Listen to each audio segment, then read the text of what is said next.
Siang, salam sejahtera buat kita semua.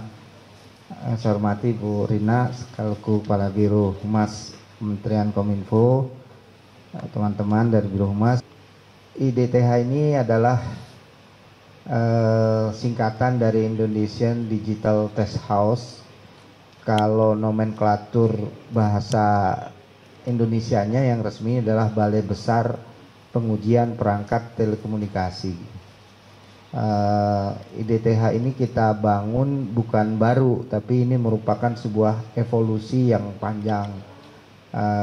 Sejak zaman dulu kita sudah melakukan yang namanya proses type approval atau sertifikasi seluruh alat perangkat telekomunikasi yang akan diperjualbelikan, digunakan, dirakit dan sebagainya di Indonesia. Itu harus memenuhi persyaratan teknis. Persyaratan teknis itu atau sertifikat itu baru bisa keluar kalau sudah dilakukan pengujian. Nah, laboratorium pengujiannya itulah yang kemarin kita kembangkan. Dan pengujian ini tidak satu-satunya dilakukan di laboratorium kita ini, tapi ada juga beberapa jenis alat perangkat yang kita terima hasilnya dari laboratorium luar negeri gitu.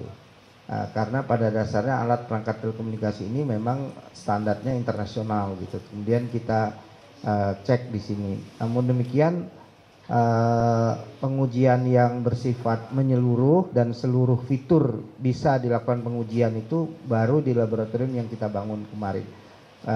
Artinya mungkin ada laboratorium yang hanya sebagian-sebagian saja dari fiturnya yang dilakukan pengujian. Tapi kalau kita yang IDTH ini adalah laboratorium yang sifatnya rujukan. Jadi kalau rumah sakit tuh kayak rumah sakit tipe A ya gitu ya. Kalau yang itu artinya kalau ada kesulitan di rumah sakit yang kecil atau yang di daerah gitu dirujuk ke rumah sakit yang terbesar lah gitu. Nah ini kita semacam seperti itu gitu. Jadi seluruh fiturnya paling lengkap. Ada beberapa yang sifatnya baru, ada yang enhancement dari perangkat-perangkat yang sudah ada sebelumnya. Nah, salah satu dari itu. Jadi 3 fungsi utama dari IDTH itu. Dan alhamdulillah sekarang sudah selesai dan sudah beroperasi penuh dan saat ini ada beberapa jenis pengujian yang cukup banyak itu dan waktu mengujinya yang cukup panjang. Yang kedua mungkin yang berkaitan dengan masalah spektrum frekuensi ya kurang baik gitu, terus operator berdalih spektrum frekuensinya kurang gitu.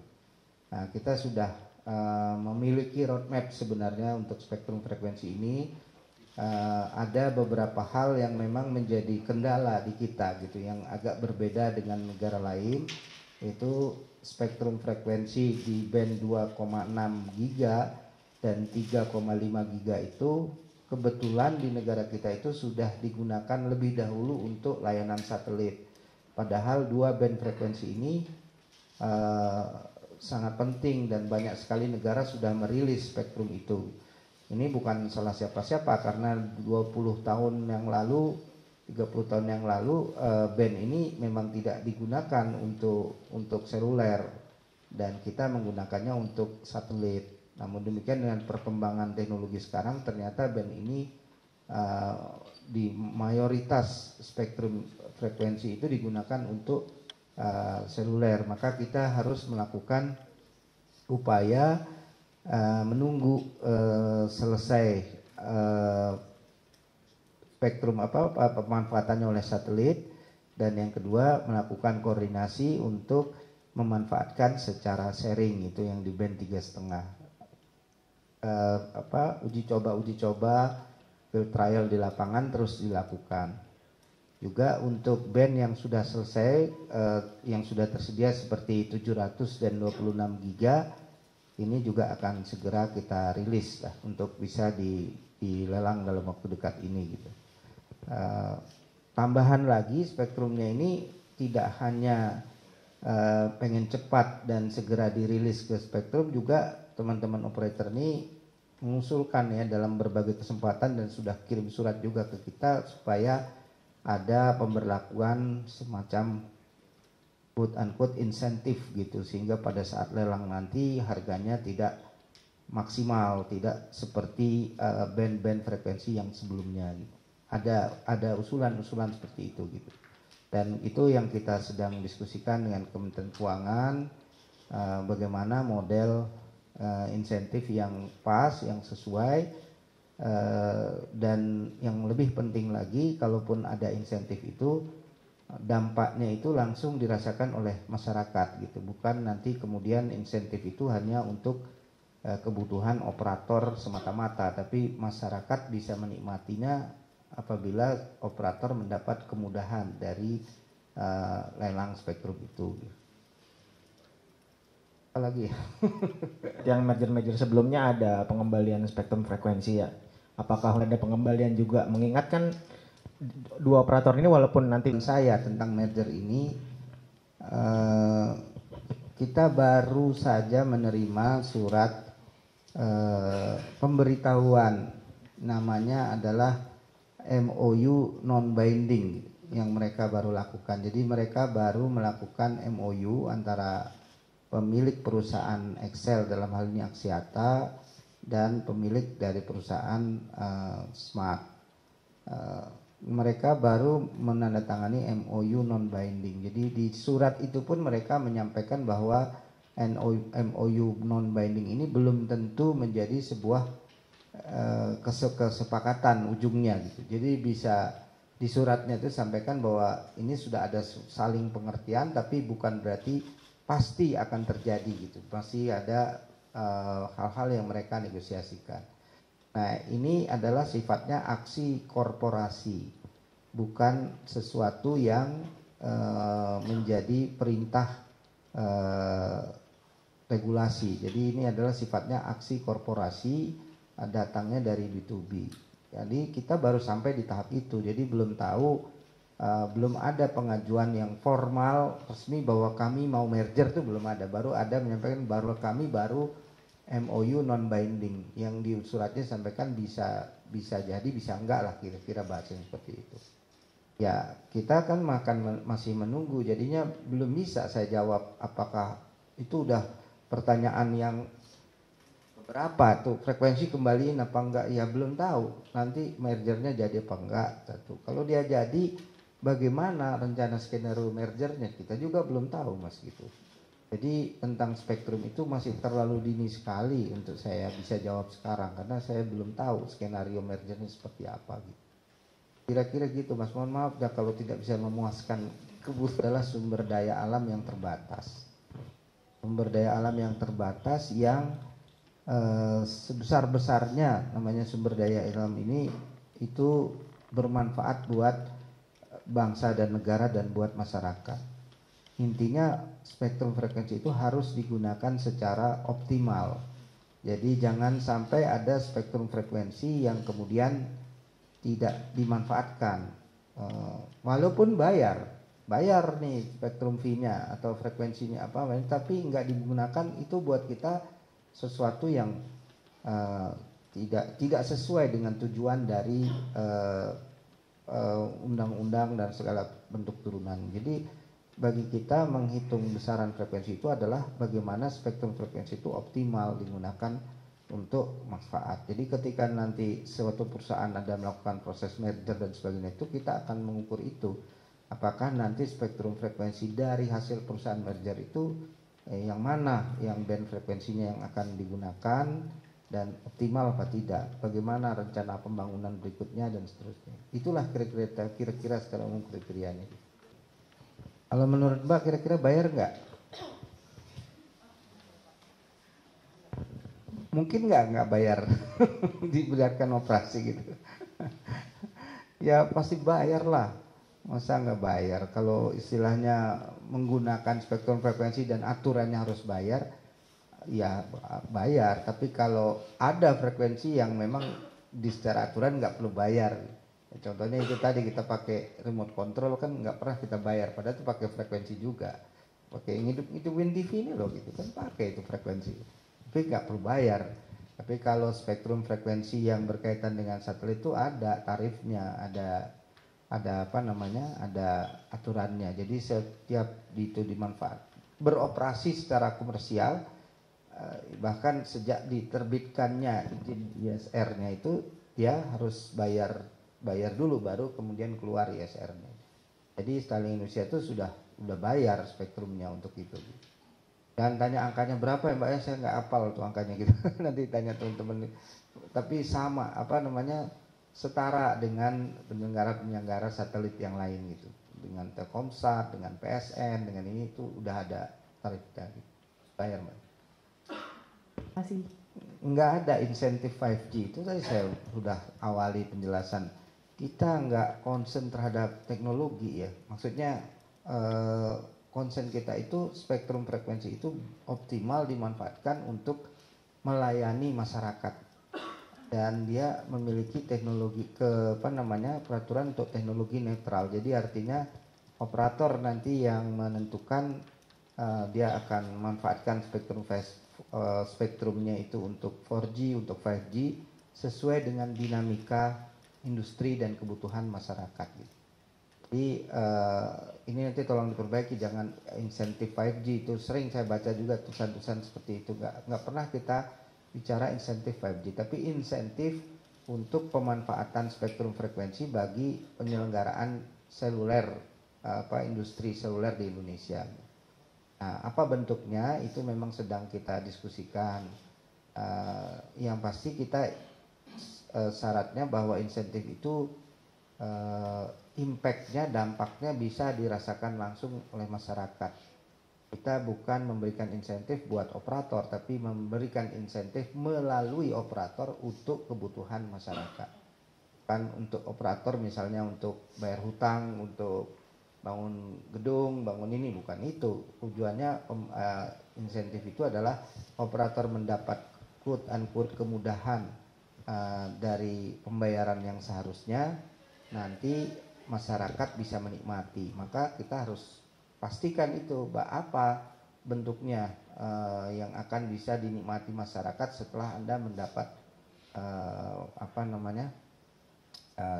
fasilitas tanda petik dari masyarakat, dari pemerintah itu. Itu yang terus kami diskusikan dengan operator. Diskusinya sudah panjang dan kami sudah mendapat banyak usulan-usulan dari operator bentuk yang bisa dirasakan langsung oleh masyarakat. Secara garis besar, pertama untuk perluasan coverage. Jadi itu benar kan, masyarakat akan menikmati kalau yang tadinya nggak ada sinyal sekarang ada sinyal. Ini bukan di Jakarta tapi mungkin di daerah-daerah pelosok-pelosok tanah air. Yang kedua kualitasnya membaik gitu. Yang tadinya download speednya cuma 20 megabit per second bisa naik menjadi 30 megabit per second atau 40 dan seterusnya. Jadi apa bentuknya itu, hal-hal yang seperti itu gitu yang bisa menikmati, dirasakan oleh masyarakat. Sama 2,6 dan 3,5. 2,6 itu saat ini dipakai oleh Indostar ya, apa namanya? Benar ya, Indostar dari MNC Group ya, satelitnya gitu. Sekarang sudah lama beroperasi dan dia akan berakhir pada masa desain dari satelit itu berakhirnya pada akhir tahun 2024. Jadi di tahun 2025 itu bisa sudah mulai dirilis, karena berdasarkan peraturan yang berlaku sejak tahun 2025 2,6 giga itu nanti akan digunakan untuk mobile communication, mobile broadband, dan itulah nanti penggunaan yang akan diproteksi oleh pemerintah, oleh Kominfo. Sedangkan pemanfaatan di luar untuk mobile broadband itu tidak diproteksi. Apa maksudnya proteksi itu? Proteksi itu kalau kita sudah memancar, ada bentrokan, misalnya sinyalnya yang dimenangkan, yang dijaga itu keberlangsungannya yaitu. Jadi seandainya ada yang manfaatkan juga untuk satelit, dia tidak diproteksi lagi sejak tahun 2025. Artinya sudah bisa dimanfaatkan untuk mobile broadband. Nah, yang 3,5 ini lebih panjang lagi, waktunya masih cukup panjang. Karena kita tidak ingin menunggu terlalu lama, kita diskusi tentang possibility untuk dilakukan secara sharing yang di 3,5 itu. Jadi bisa dipakai untuk mobile, bisa dipakai untuk satelit juga. Nah, ini sedang kita lakukan trial sharing itu yang tidak saling mengganggu atau tidak ada bagian yang terganggu. Kalau secara memancar bersamaan itu yang akan terganggu satelitnya, bukan mobilenya gitu. Kalau secara bersamaan. Nah, kita sedang berdiskusi supaya satelit itu tetap bisa berlanjut. Apa kriteria supaya tidak terjadi interferensi? Kalau teorinya spektrum frekuensi itu ada 3 sumbunya.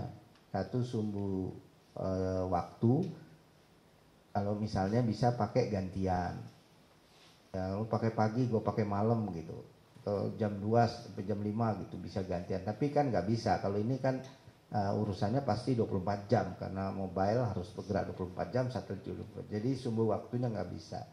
Sumbu yang kedua itu frekuensinya beda-beda.